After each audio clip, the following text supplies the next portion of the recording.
नाज़रीन आदाब, मैं हूं खालिद शहबाज। आप देख रहे हैं गवाह न्यूज़। हज 2023 के लिए तेलंगाना से आज़मीन हज का पहला काफिला चारशंबा 7 जून को सुबह 10:15 बजे शमशाबाद एयरपोर्ट से रवाना होगा। तेलंगाना के कुछ वज़रा के अलावा चेयरमैन हज कमेटी अलहाज मोहम्मद सलीम और CEO जनाब बी शफीउल्लाह इन्हें विदा करेंगे। 8 जून से 22 जून तक हर रोज़ आज़मीन हज 3 फ्लाइट से रवाना होंगे। हर फ्लाइट में 150 आज़मीन होंगे। तेलंगाना हज हाउस से जुमला 6,900 आज़मीन परवास करेंगे। इनमें कुरानंदाजी के जरिए मुंतखब 5,278 और 70 साल के जायद उम्र के आज़मीन जो कुरा के बगैर मुंतखब हुए, इनकी तादाद 479 है।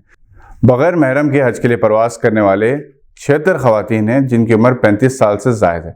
आंध्र प्रदेश से 38, कर्नाटक से तकरीबन 1400 और महाराष्ट्र से भी काफ़ी तादाद में आज़मीन हैदराबाद एयरपोर्ट से रवाना हो रहे हैं। इन सब को अपनी परवाज से 48 घंटे पहले रिपोर्ट करनी लाजमी है। तेलंगाना हज कमेटी ने मोहम्मद सलीम की निगरानी में आज़मीन के लिए बेहतरीन इंतजाम किए हैं। इनके टीका अंदाजी का एहतमाम भी किया गया। चीफ मिनिस्टर के चंद्रशेखर राव को वजीर दाखिला मोहम्मद महमूद अली ने इराक के करबला से लाई गई जुल्फ़िकार हैदरी तलवार के नमूने को बतौर तोहफा पेश किया। वजीर दाखिला जो हालिया दिनों इराक के मुक़द्दस मकामात की ज़ियारत के बाद हैदराबाद वापस हुए और प्रगति भवन में चीफ मिनिस्टर से मुलाकात करते हुए चीफ मिनिस्टर को करबला इराक से लाई गई तलवार जुल्फ़िकार हैदरी का नमूना तोहफे में पेश किया, जो फतेह की अलामत समझी जाती है। वर्ल्ड टेस्ट चैंपियनशिप का फाइनल क्रिकेट मैच का हिंदुस्तान और ऑस्ट्रेलिया की टीमों के दरमियान चारशंबा 7 जून को ओवल स्टेडियम लंदन में आगाज होगा। ये मैच हिंदुस्तान में 3 बजे दिन से रात 9:30 बजे तक टेलीकास्ट होगा।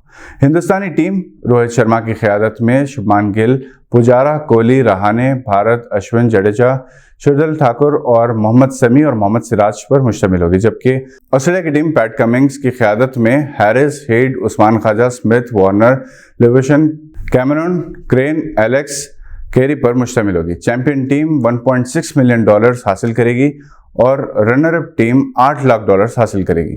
गिल और रहाणे पर नजरें मरकूज हैं।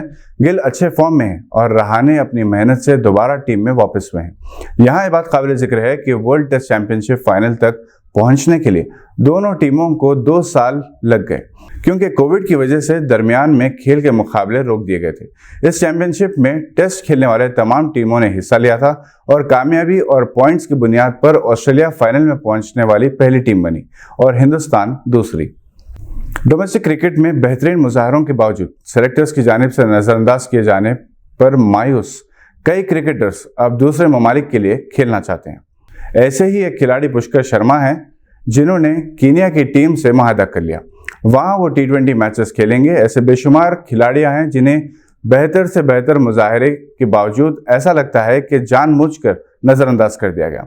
इनमें सरफराज खान काबिल जिक्र है। मुसलसल बेहतर मुजाहरे के बावजूद इस होनहार खिलाड़ी को किसी टीम में मौका नहीं दिया गया, जिसका नफसियाती असर हुआ है। मुमकिन है कि सरफराज खान भी किसी दूसरी टीम के लिए अपनी खिदमात पेश करें। पाकिस्तान के साबिक आर्मी चीफ कमर बाजवा, जो कभी पाकिस्तान की सबसे बड़ी ताकत समझे जाते थे, इन दिनों इबरत की तस्वीर बने हुए हैं। वो इन दिनों फ्रांस में हैं, जहां इनके साथ पाकिस्तानी शहरी इंतहाई तौहीन-आमेज़ सलूक करते हुए देखे गए। खुद पाकिस्तानी सरजमीन में भी बाजवा और नवाज शरीफ खानदान का बहुत बुरा हाल है।